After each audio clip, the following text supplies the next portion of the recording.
আসসালামু আলাইকুম ওয়া বারাকাতুহু। আপনারা শুনবেন হাদিস 3054 সহিহুল বুখারী।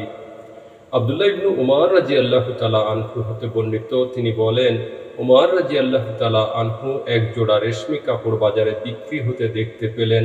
তিনি তা আল্লাহর রাসূল সাল্লাল্লাহু আলাইহি ওয়াসাল্লাম এর নিকট নিয়ে এসে বললেন, হে আল্লাহর রাসূল সাল্লাল্লাহু আলাইহি ওয়াসাল্লাম, এই রেশমি কাপড় জোড়া আপনি ক্রয় করুন এবং ঈদ ও প্রতিনিধি দল আগমন উপলক্ষে এর দ্বারা আপনি সুসজ্জিত হবেন।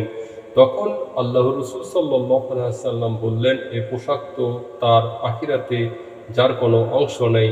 অথবা বলেন, এরূপ পোশাক সেই পরিধান করে আখিরাতে যার কোনো অংশ নেই।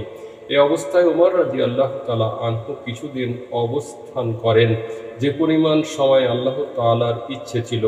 অতঃপর নবী সাল্লাল্লাহু আলাইহি সাল্লাম একটি রেশমি জুব্বা উমর রাদিয়াল্লাহু তাআলা আনহু এর নিকট পাঠিয়ে দেন।